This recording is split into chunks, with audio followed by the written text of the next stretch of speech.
For 3 years, investigators follow a trail of phony money. $3.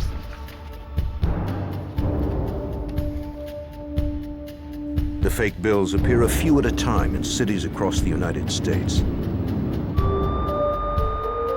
As the frequency of the passes increases, Secret Service agents struggle to try and capture one of America's most notorious counterfeiters. The case takes a bizarre twist when investigators uncover evidence revealing still darker crimes. As the counterfeiting case becomes more sinister, agents must confront their suspect's depraved legacy.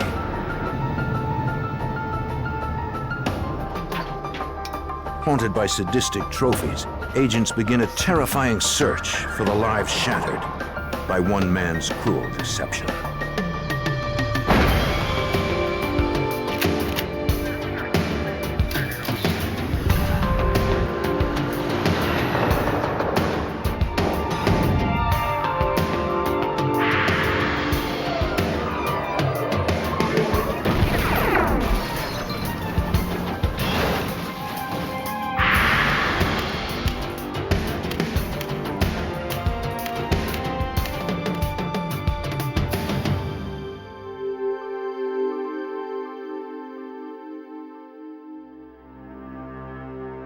In this program, some of the names have been changed. In Charlotte, North Carolina, in April of 1983, an armored truck drove up to a local bank to make its daily deposit.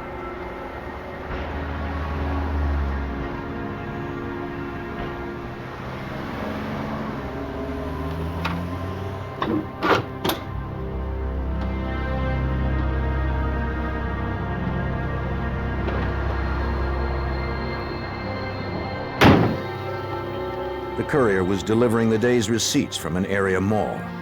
Morning, ma'am. Hi, Jack. Come on in.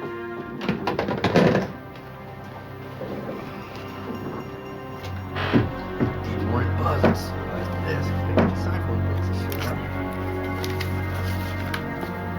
Big deposit today, huh? Absolutely. Thank you very All much. right, there you go. Very much. Thank Have a you. good See day. you tomorrow. Most banks in the U.S. use automatic counters calibrated to reject any bills that are an odd size or paper thickness.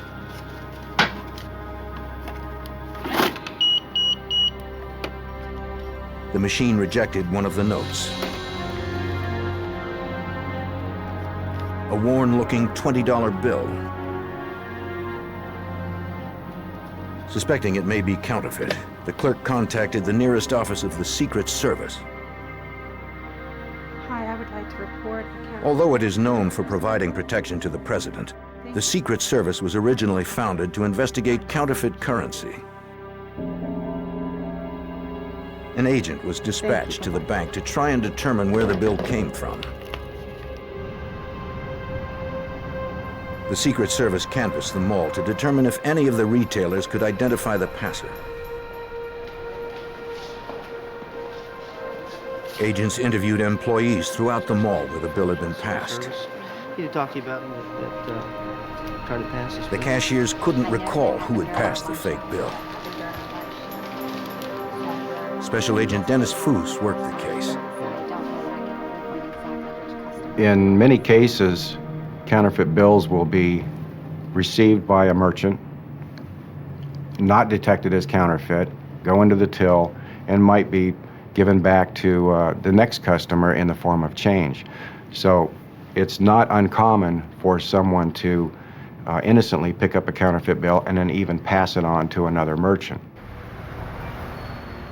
The Secret Service sent the counterfeit $20 note to their forensics lab in Washington, D.C. Lorelei Pagano is a counterfeit specialist. It is her job to analyze the counterfeit notes. They're examined for information about the paper, the printing process, the inks, any simulation of security features, any investigative information that we can give back to the field to help them stop the counterfeiting. The examiner focused her attention on the style of printing. The counterfeit bill was flat and slick. The printing process of the U.S. Mint creates raised areas on the bill where the ink is applied. The U.S. Treasury has a series of safeguards to discourage counterfeiting. In the 1980s, the paper they printed on was embedded with red and blue fibers. This counterfeiter had printed red and blue lines on the bills to simulate the look of the paper. Comparing the bill to previously passed notes, the technician noticed these defects were similar to others she had seen. We associate notes together by determining if there's significant individuality of two portions of a note that allows us to define that they're coming from the same counterfeiting operation. And in that sense, we then create families of counterfeits. This family of counterfeit bills began appearing in the early 1980s and were cataloged under Circular 7215. This was the 7,215th run of counterfeit bills in U.S. history. Agents telexed a notice to branch offices around the country. Since 1980, the Secret Service had recovered more than 1,000 variations of Circular 7215. I'll get $1.95 for you. The counterfeit bills had been passed for the most part in shopping malls. Because of this, they dubbed their suspect the mall passer. The agents had very little information about their suspect. They didn't know if he was working alone or if he was part of a counterfeit ring. All they knew for certain was that his fake $20 bills had defrauded the U.S. out of thousands of dollars. Thank you. You too. Greg Mertz, a former homicide detective, had been with the Secret Service only a year and a half when he began investigating the case. The counterfeit money he produced was a fairly good quality note. I mean, it passed. If that's your standard or your barometer as to how good a counterfeit bill is, can it pass on the general public? The majority of the bills did pass. For years, the Secret Service struggled to find a lead. Thousands of dollars in counterfeit 20s with the same telltale flaws had turned up in malls all across the country. Secret Service agent Jane Vizeris worked the case.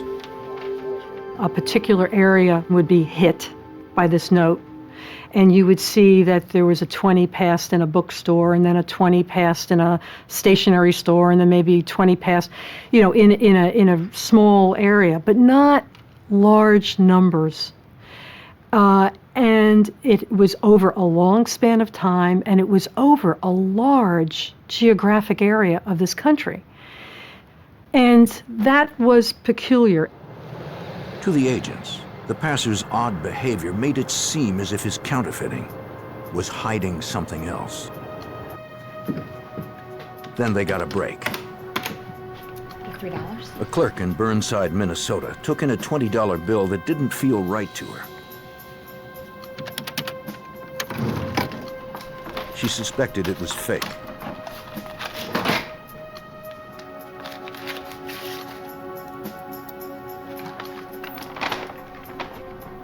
The clerk observed the passer as he got into his car and drove away. She later gave the Secret Service their first description of the suspect. She also described his car as a white Ford, but was unable to read the license plate. The Secret Service distributed a sketch based on the clerk's description to shopping malls all across America. We established that he had visited every state east of the Mississippi River and many states west of the Mississippi River, and would hit malls, shopping malls, generally during weekends or busy periods. Holiday weekends were a favorite.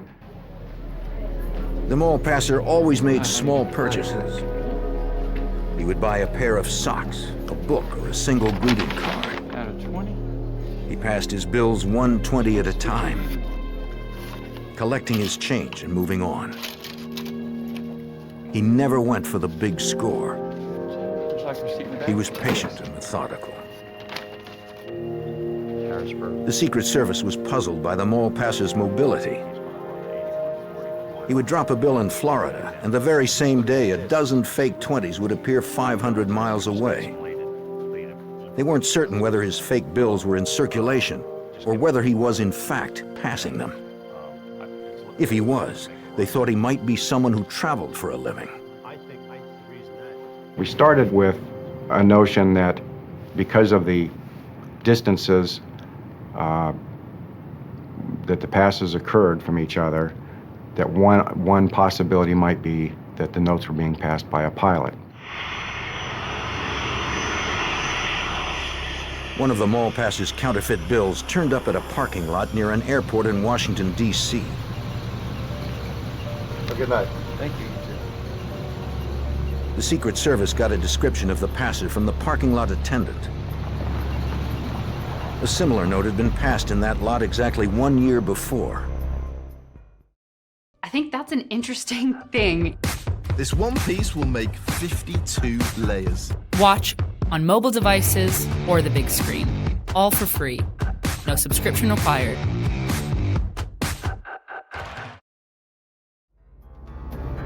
The next day, agents showed a composite drawing of their suspect to a ground crew who identified him as a pilot. Airline officials provided a picture. I laid the composite next to the photograph of their pilot and got a little excited because it appeared that the composite drawing could have been traced from that very picture. The Secret Service followed the pilot to see if he was passing fake bills. They surveilled him in and out of airports. Hey there, how are you?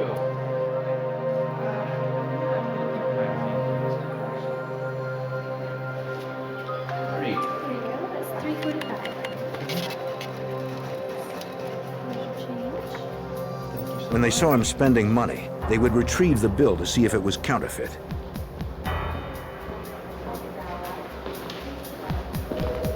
Secret Service agents, I'd like to take a look at the bill that the last customer just used, please. They also checked his flight record. Thank you. His assignments had not taken him near any of the counterfeit passes. They concluded he could not be the mall passer. The investigators hit a dead end. When you look at the total dollar amount that this individual was passing, it was insignificant compared to the total amount of counterfeit passed in the country or the world. However, this one individual was beating the Secret Service year after year for 3 years straight.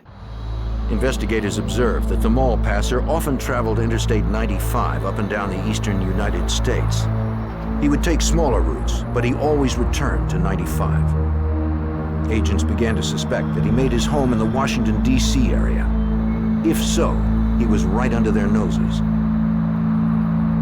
In May of 1983, as the Memorial Day holiday approached, they anticipated his passing would intensify. We went out and hit various malls showing our composite and alerting them to the possibility that the mall passer might be hitting during that time frame. We not only did that in Washington, D.C., but we set up sort of a band that would cover these common routes that we knew that he took, which extended across to Tennessee. The Secret Service contacted thousands of stores up and down the East Coast. A report came in from the Knoxville office that a phony bill had been passed at a shop in Kingsport, Tennessee. The Secret Service confirmed it came from the mall passer. Sure.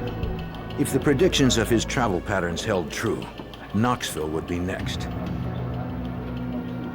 Agents at the local field office were dispatched to cover the newly opened mall. Pete Allison, Secret Service. They went to every shop, showing clerks a photograph of the sketch they had made of the mall passer. Tell me if you've seen this gentleman.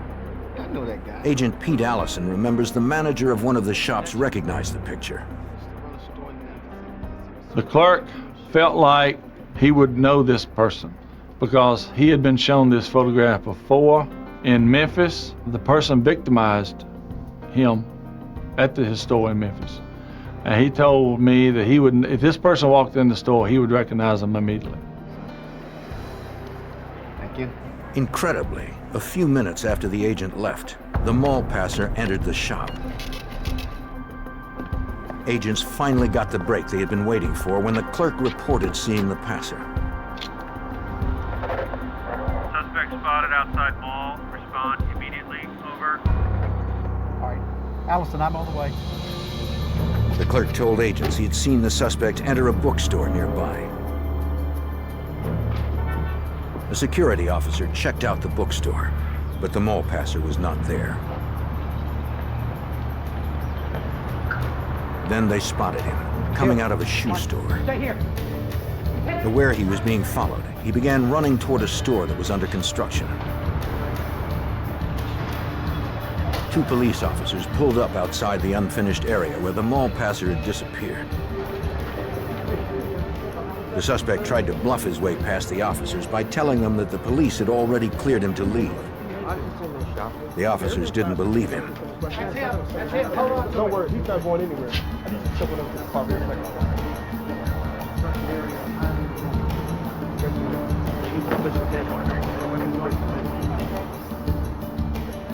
They searched him and found a gun in his front pocket. They also found some counterfeit money. It matched the bill passed at the shop. After years of searching, they knew they finally had the mall passer. They questioned the suspect to see if his car was nearby. He continued to deny having a car, but again, the agents did not believe him. If this is a guy who's been driving all over the country, there could be all kinds of evidence in that car of his other passes. Investigators waited until nightfall to check the mall for unattended vehicles.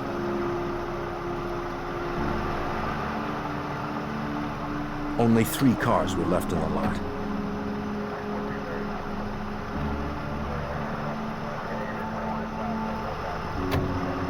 The mall passer's keys fit one of them, a 1971 Chrysler. The agent closed the vehicle and sought a search warrant. The next morning, the suspect's car was towed to an impound garage where police began processing it.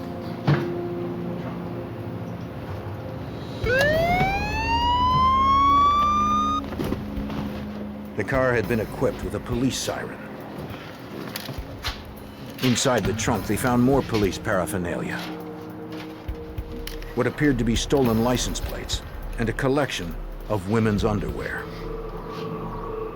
The investigators began to suspect that there was more to the mall passer than simply passing fake bills.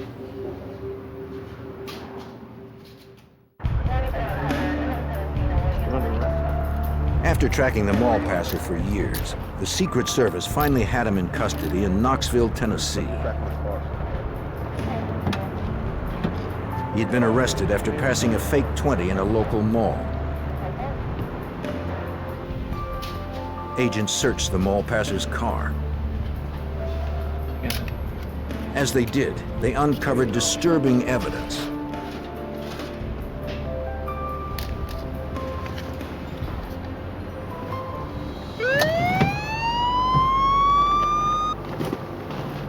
The car was outfitted with a police siren and police lights. Inside, agents recovered a loaded semi-automatic pistol.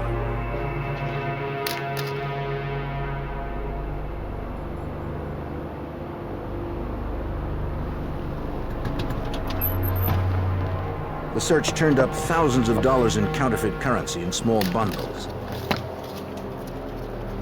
Each bundle was labeled with the name of a different city.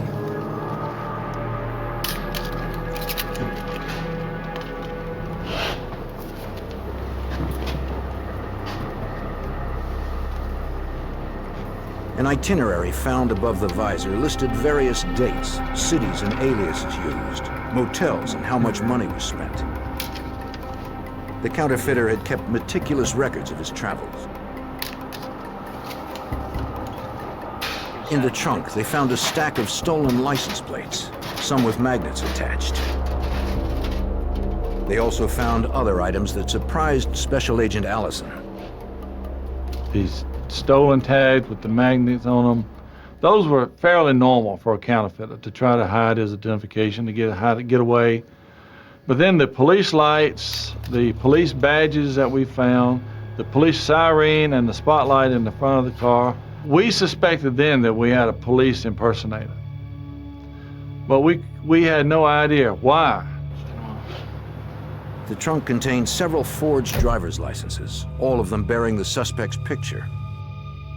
As we were searching the car, I thought that we were looking for counterfeit evidence. And the more we found, the more I realized this guy must be into something else besides counterfeiting. What's your real name? Roger Colin Blanchard. At the Secret Service office, agents interviewed the suspect to obtain his personal history. At the time of his arrest, he was carrying a North Carolina driver's license in the name of Roger Colin Blanchard. We've got your fingerprints. When he told them his birth date, it was different than the date on his driver's license.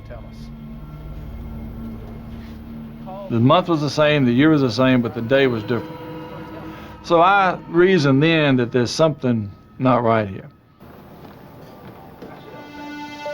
Checking the address on the driver's license, agents found it belonged to a motel. The management of the motel said they had never heard of a Roger Colin Blanchard. Agent Roberts. Agents in Tennessee contacted the Washington, D.C. field office. The car's license plates had been stolen,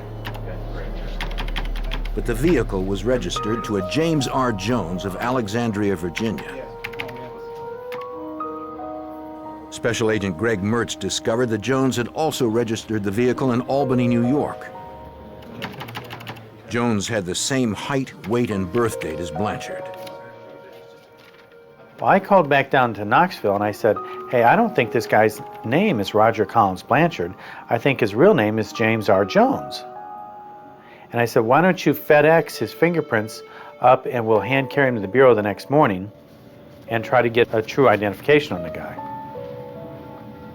A search of the FBI's records uncovered the mall passer's identity. He was James Mitchell de Bartoleben II, a 44-year-old career criminal. He had been arrested by the Secret Service years earlier in 1976 for passing counterfeit $100 bills. Special Agent Foose pulled up the report and realized the investigating agents still worked in the Secret Service's Washington field office. Passing counterfeit bills. When Foose showed Special Agent Mike Stevens de Bartoleben's new arrest photo, Stevens recognized him instantly. I knew Foose was working the mall passer case, and then he told me that he had been arrested in Knoxville, Tennessee as the mall passer. Well, naturally, I got a lump in my throat, and I said, certainly I do remember him. I immediately wanted a piece of this new investigation because I knew probably more about him than most people. Stevens briefed Foose on what they found when they first arrested de Bartoleben.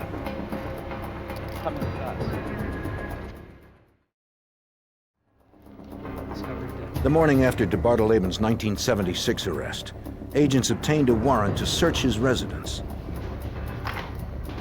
They were looking for his printing press.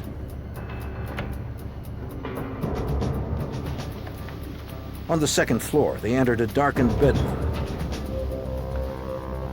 And we hit a light switch to turn the light on. And immediately, a movie projector came on and projected pornography on the wall. It frightened us a little bit because it startled us, because we don't know exactly what we're getting into.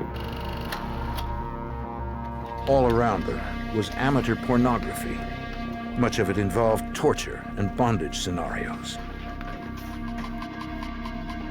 The agents found a stack of index cards with the names of women, their addresses, and descriptions of their physical attributes.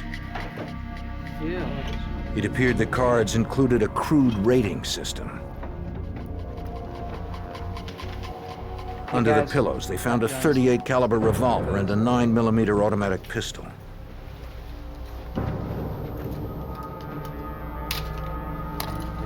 Let me check them and see. Both weapons were loaded. Stevens went on to tell the agents that during the 1976 search of DeBartolaban's home, they discovered the second locked bedroom. Using a sledgehammer, they smashed the door.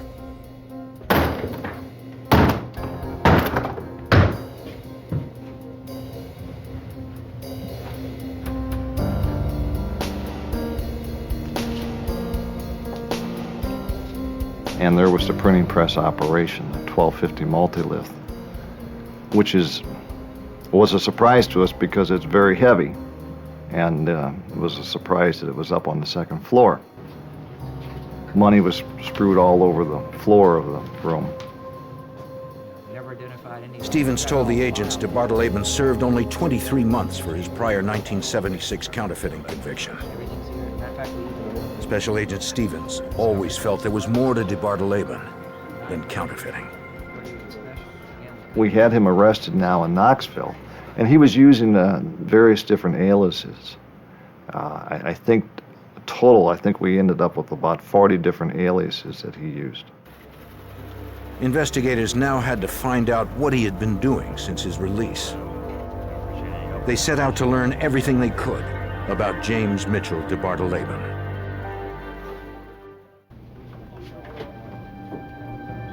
After a 3-year search, Secret Service agents in Tennessee finally apprehended the mall passer. But they still found no clues as to where he kept his printing press and supplies. On the windshield of his car, they noticed a parking sticker for an apartment complex in Alexandria, Virginia. Agents from the Washington, D.C. office were dispatched to check out the apartment. It was only 15 miles from the Secret Service office. Agent Jane Vizeris worked the case. We became actively involved in trying to figure out what activities was he involved in here. Perhaps, was this his home base? Was he actually manufacturing the notes here? Did he have a stash of counterfeit notes here? Residents of the apartment building recognized DeBartolaban's picture and said they knew him as James Jones. The agents learned which unit was his. They secured a warrant. When Special Agent Mertz entered the apartment, his hopes sank. It was a one-bedroom apartment, kitchen, living room, small, maybe 800-900 square feet total. And we realized immediately upon walking in that our investigation was going to continue because we had not discovered the planned operation. DeBartolaban had learned from his 1976 arrest. He no longer kept his printing press in his home. The agents searched the apartment but found nothing unusual, except for a large quantity of men's socks. We looked around. We found a number of small bags with small purchases. Maybe a pair of socks, a book, maybe a map, those kinds of little things, which was very typical with the kind of behavior that was exhibited by this individual, because he would go in, of course, and try to buy a very small dollar item with a 20 to get the maximum amount of change possible. The puzzling thing to the agents was that although it appeared DeBartolaban had no use for any of the items he bought, he kept them. It seemed as if they were trophies of his crimes. The Secret Service had DeBartolaban in custody, but unless they could find his printing press, they couldn't charge him with manufacturing counterfeit bills.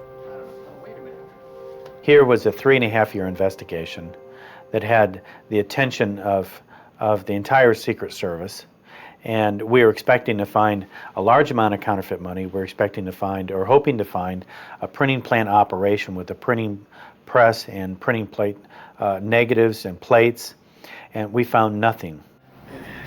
Just keep doing the The sentence for passing was much lighter than the sentence for manufacturing. They had to find the press. Agent Mertz had an idea. I leafed through every single page of the white pages, Northern Virginia, was 3 inches thick, looking for any marks, any names that might be circled, anything of the nature like that. I then started with the yellow pages and went to every single page in the yellow pages. When I got to the M's in the yellow pages under moving and storage, there was a small piece of paper. American movers and storage. We both kind of looked at each other and we knew that's where it was. He had everything in a moving and storage locker. They decided to canvass storage facilities in Alexandria, Virginia, starting with the one nearest DeBartolaben's apartment. I, being somewhat familiar with that location, knew that there were several storage units in the area within a few blocks of the apartment. So my function was to visit each of these storage units and attempt to determine whether this person that we had now identified as James DeBartoleben had rented any units in any of these storage units. As it turned out, the first storage unit that I went to got a hit. The clerk told the agents she had been waiting for them. As a matter of fact, her comment to me was, I was sort of wondering when the police would come by and ask about this guy. It's right here. One of their renters, a man named Jones, was up to no good, she said. It's creepy. The clerk remembered. One night, Jones left his locker open with the light on. Lock-picking tools. When she went to shut it off, she saw what she thought were burglary tools. Locked up my home. Person here.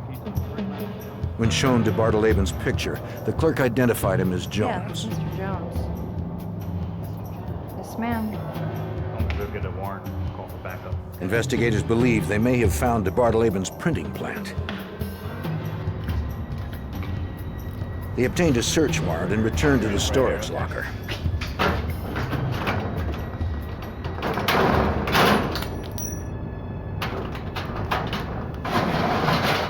When they opened it, they were surprised to find that it did not contain the printing press. Nothing about this investigation was easy. The very first thing that struck me when we opened the door was a set of red lights and blue lights and a siren, all designed with cigarette lighter plugs to operate off of a car cigarette lighter. The locker was filled with the same type of items found in DeBartolaben's car, only on a much bigger scale. The agents recovered box after box of counterfeit $20 bills. Almost $50,000 worth. We did find what we were looking for as far as evidence of counterfeiting. We found counterfeit money, we found plates and negatives, but we also found items that led us to believe that we were looking at evidence of other crimes. The storage locker contained more phony police badges, fake identity cards, books on surveillance, and a number of weapons. It appeared that he was a police impersonator. The question is why? Why was he a police impersonator? We thought he was just passing counterfeit money. So we started thinking real hard, like, what do we have here? As agents confiscated the evidence, they knew counterfeiting was the least of DeBartolaben's crimes. The disturbing thing was, whatever he was doing it full time. They took the evidence back to their offices to be processed. They hoped the boxes held something that would give them some idea of what he was doing. Special Agent Mertz began by reading some of the hundreds of DeBartolaben's notes stored in the boxes. He was a prolific note writer. He'd get up in the morning and say, what are the 5 things I have to do today? And he'd write them down. And so there were little tiny slips of paper, 3x5 cards, little Post-it notes, you name it. Late into the night, agents cataloged the evidence. Unfortunately, DeBartolaben's notes offered no clues as to the whereabouts of his press. Agent Mertz discovered some audio tapes inside one of the boxes. He decided to play one of them. I thought, well, maybe since he's such a prolific note writer, maybe there's something, he's so secretive, maybe there's something on this tape. So I took the tape and I just stuck it in my dictaphone player and I hit play. You gonna be a crybaby, huh? No. I was shocked. DeBartolaben's tone in his voice was very matter-of-fact, totally calm and control, and this woman is screaming, begging to be killed. And I listened to 2 or 3 minutes. I stopped the tape and I just sat there and listened. I'm going, what did I just hear?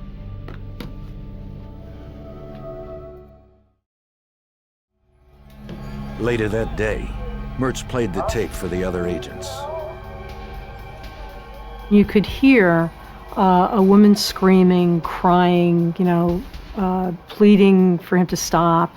It was extremely unsettling. I can't find words to adequately describe how terrible it was. The agents knew there was more to the case. They could only speculate as to the terror DeBartoleben inflicted on these women.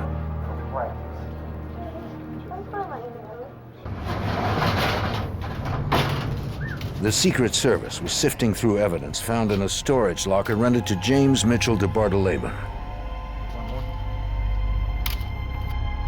They had caught him passing fake bills, which they suspected he had printed himself. They still had not found his press, but had uncovered a chilling audio tape in which a woman was begging to be killed. Evidence DeBartoleben was involved in something far more sinister. Desperate to find out exactly what DeBartoleben was involved in, agents continued to pore over the evidence. They recovered hundreds of receipts from the storage locker. Yeah, this is it. A few of them from other storage facilities. Special Agent Greg Mertz found a telling piece of evidence. One of the significant things that I found was a postal money order receipt made out to a moving and storage facility in Manassas, Virginia. The manager of the facility said she was leasing a locker to a J.R. Jones who worked for an electronics company. Jones was one of DeBartoleben's aliases. Special Agent Mike Stevens again obtained a search warrant. We found a storage unit and took the lock off it and opened it up. And as I recall, the Manassas storage unit was what we would call the mother lode. Agents opened the locker to find at last DeBartoleben's printing plant. A multi-lith 1250 offset press.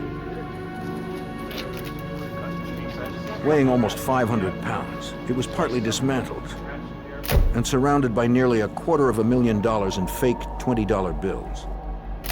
Inside the locker, agents found a small arsenal of handguns and knives. The search also turned up what the agents called kits.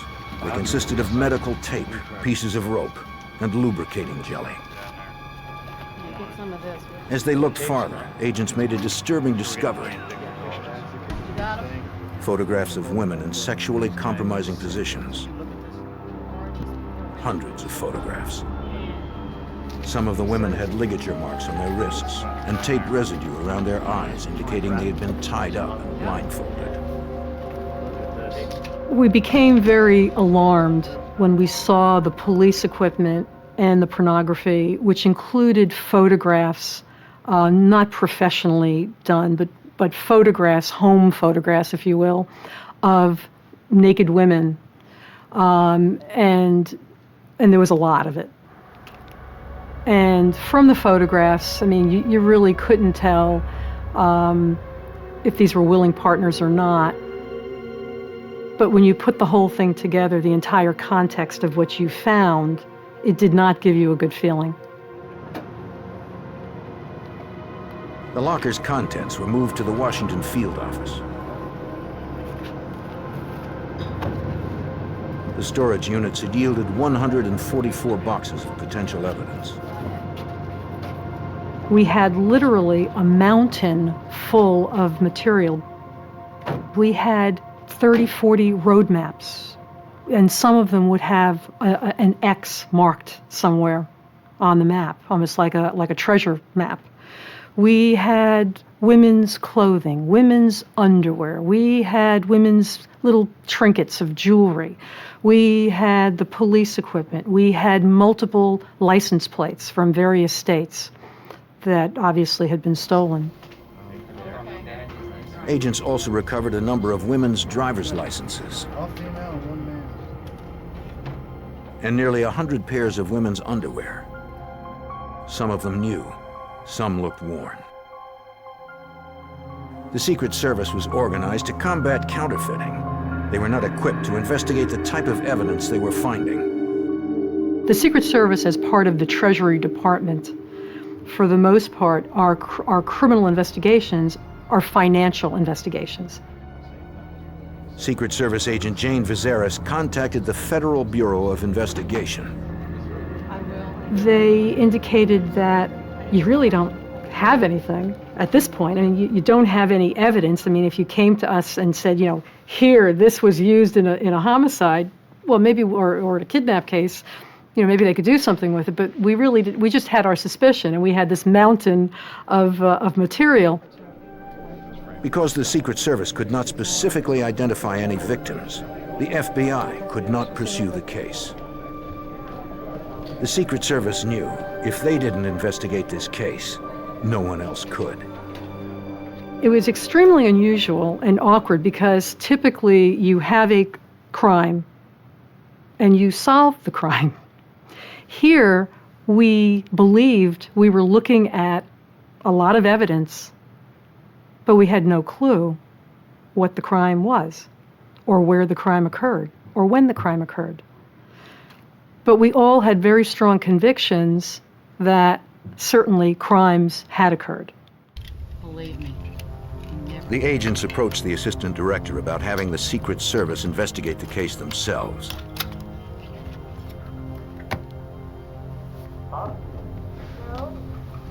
As they played one of the tapes, John Simpson, the director of the Secret Service, walked in. Upon listening to the tapes, we heard some pretty chilling recordings of women being tortured, of women screaming, of women begging to be killed. The director listened for a minute, shocked by what he heard on the tape. Simpson gave the investigation his full support. I don't think I'd ever been more proud of my agency than at that moment when our director supported our refusal to let this case just fade away. Give them anything they need. The Secret Service was given clearance to expand their investigation beyond counterfeiting. At this point, the investigation took a complete turn from our concerns over the counterfeiting to the concerns of these vicious crimes. Their first task was to try and understand what they had. They cataloged each of the more than 10,000 bits of potential evidence. Receipts, newspaper clippings, photographs, letters, postage stamp marks, anything that might eventually be a clue. It didn't take a whole lot of experience to determine that this person was involved in a multitude of criminal activity. We didn't know who the victims were, we didn't know exactly what, but we knew this was not a normal counterfeit case. We realized that we had a lot of work in front of us. Once they had everything at their fingertips, they hoped clues would emerge as to the extent of de Bartholeven's crimes.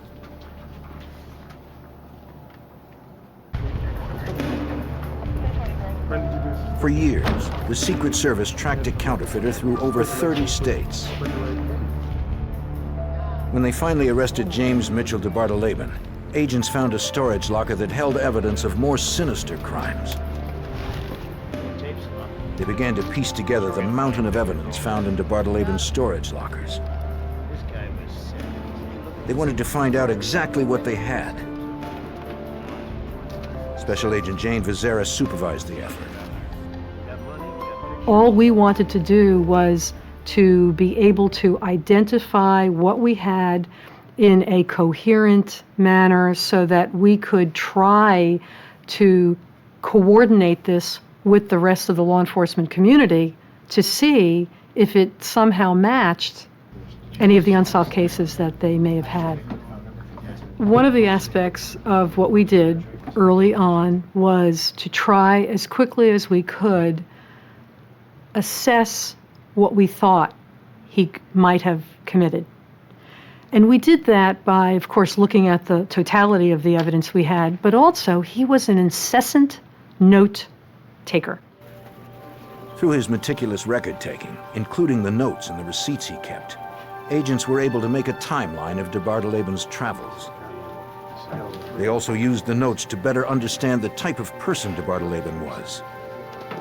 He had lots of notes, handwritten notes that he wrote about himself, about how to make himself appear more presentable, more attractive to women, how to make himself appear more important, sitting in a bar, how he should sit, how he should look, what he should say, all of those kinds of things. Special Agent Mertz discovered de Barteleben made lists of objectives.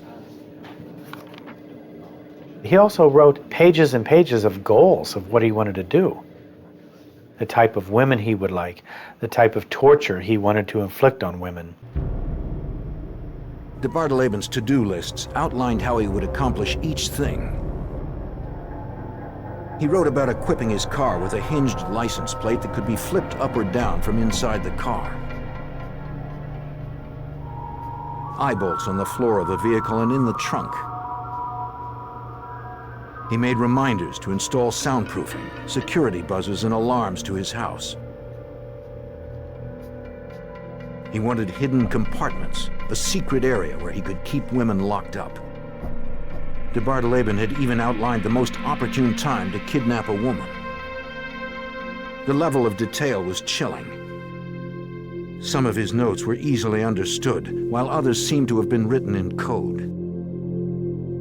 He had little initials like, KRK, those kinds of things, which in our mind we thought meant perhaps kidnap, rape, kill. And he had notes to himself about, first of all, he thought he was very smart and that cops were stupid and that he would never be caught because he was smarter than us. As agents looked over the notes, they feared the photographs found in de Barteleben's lockers were proof he had acted on his plans. The agents found hundreds of photographs of nude women engaged in sadistic sex. Several of them appeared they had been in some act of being bound up or had ligature marks. You could see bright red rings around their wrist. De Barteleben appeared to have posed many of his victims. Some of the pictures appeared as if they had been taken over a period of days. The victims, all of them women, seemed to grow more disheveled and hollow-eyed with each shot. Investigators had no idea what had happened to these women.